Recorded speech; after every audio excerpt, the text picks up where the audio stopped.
So in 2002, I was working in Malawi, Southern Africa. It was a year of terrible hunger, it was a famine.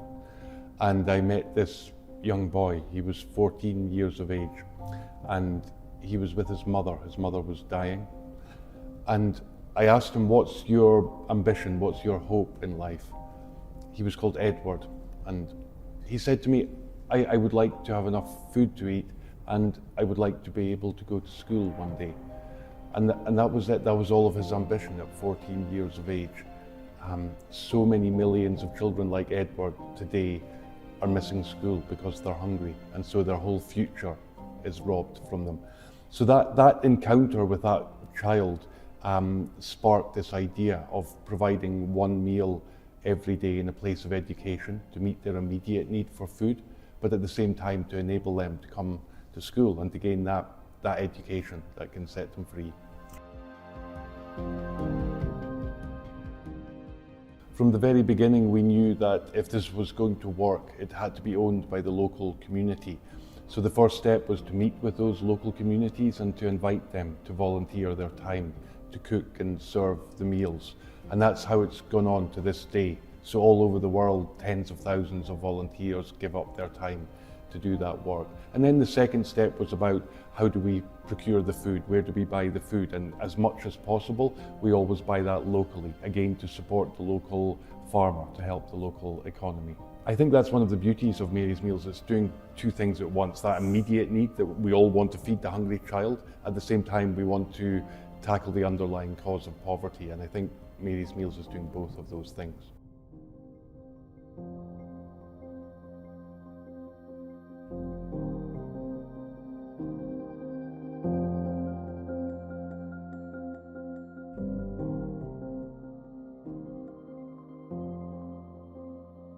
In all the 20 years and more I've been doing this, I've never seen a more alarming situation than what's happening in Tigray in northern Ethiopia right now.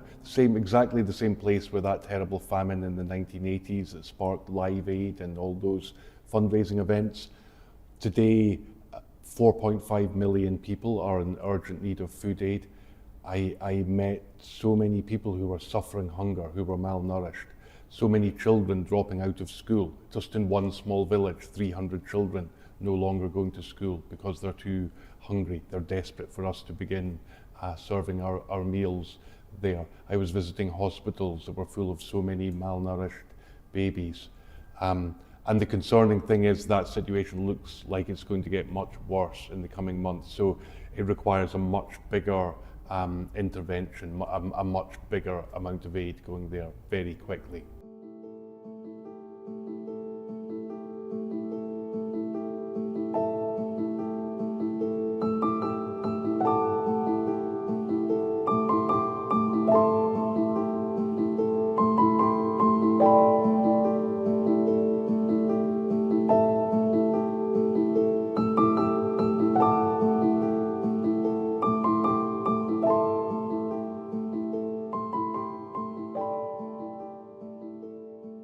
So right now we've launched this appeal asking people to support our work so that we might expand our program. We're already feeding about 50,000 children every day in that place, but we have the possibility to expand that program into many of those communities like the one I just mentioned where children are currently missing school.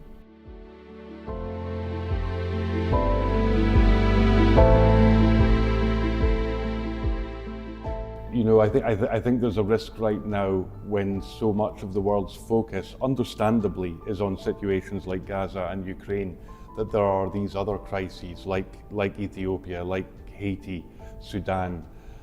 They can get forgotten in this. And I think there's also a risk that we just feel overwhelmed, like that there's just so many problems, what can we do? And I think we need to remind ourselves sometimes we still live in a world where there's more than enough food produced for everyone in the world, more than enough. There's still no good reason why any child should be hungry. So I still feel if we all do our bit, if we all play our part, we can change these situations. It's not hopeless. Of course, we need peace as well.